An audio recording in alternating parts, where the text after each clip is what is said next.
एक बार कुछ उन्होंने कुछ किस वाला मोमेंट भी डाला था। आई वाज क्या था ये किस वाला moment? Honestly I don't know. Sir ने बोल दिया, पता नहीं, मैं भी भूल गई, बहुत पहले फर्स्ट या सेकंड सीजन में था कि कुछ अच्छी कवर कर लिया घर में जब न्यूज आई। अगर ऐसा होगा तो राघव विल किस यू। मैंने कहा क्यों? मैंने कहा ये क्यों होगा? नहीं, यू हैव टू किस हिम। और फिर जब मैं देख रहा हूँ कि रेमो सर भी कर रहे हैं ऑन किस किस, तो मुझे लगा सर बोल रही हूँ, मैं क्या करूँ? And I am a very obedient type of child.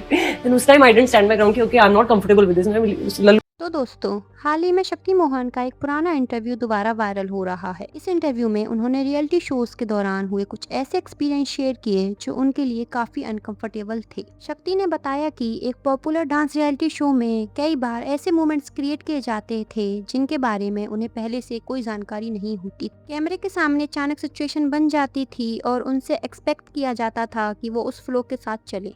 सबसे ज्यादा चर्चा उनके और राघव के बीच दिखाए गए लव एंगल को लेकर हो रही है। शक्ति के मुताबिक शुरुआत में उनके और राघव के बीच सिर्फ फ्रेंडली बॉन्डिंग और मजाक मस्ती थी। दोनों की नोकझोंक ऑडियंस को पसंद आई और धीरे धीरे शो मेकर्स ने उसी केमिस्ट्री को एक रोमांटिक एंगल की तरह प्रेजेंट करना शुरू कर दिया। शक्ति ने कहा कि कई सिचुएशंस उनके लिए अनएक्सपेक्टेड होती थी।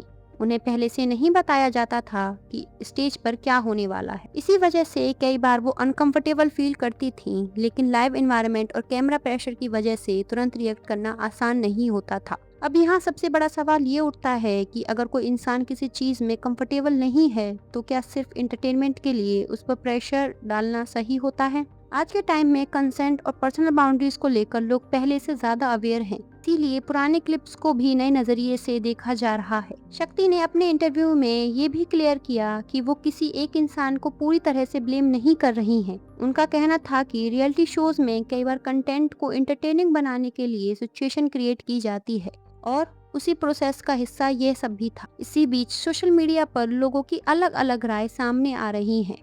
कुछ लोग शक्ति के एक्सपीरियंस को समझने की कोशिश कर रहे हैं, जबकि कुछ लोगों का मानना है कि ये सिर्फ एक रियलिटी शो का पार्ट। लेकिन एक बात तो क्लियर है कि हर इंसान का कंफर्ट लेवल अलग होता है और उसका रिस्पेक्ट किया जाना जरूरी है। कई एक्सपर्ट भी मानते हैं कि लाइव शोज और रियलिटी प्रोग्राम्स में पार्टिसिपेंट्स, होस्ट्स और जजेस को कभी कभी ऐसी सिचुएशंस में नहीं डालना चाहिए जहां उन्हें अपनी बाउंड्रीज कॉम्प्रोमाइज करनी पड़े। एंटरटेनमेंट तभी हेल्दी माना जा सकता है जब उसकी सभी लोग खुद को सेफ और रिस्पेक्टेड फील करें। आज जब ये पुरानी क्लिप फिर से वायरल हो रही है, लोग सिर्फ एक इंसिडेंट की बात नहीं कर रहे। डिस्कशन इस बात पर हो रही है कि रियलिटी टेलीविजन में एंटरटेनमेंट और पर्सनल कंफर्ट के बीच बैलेंस कैसे मेंटेन किया जाए।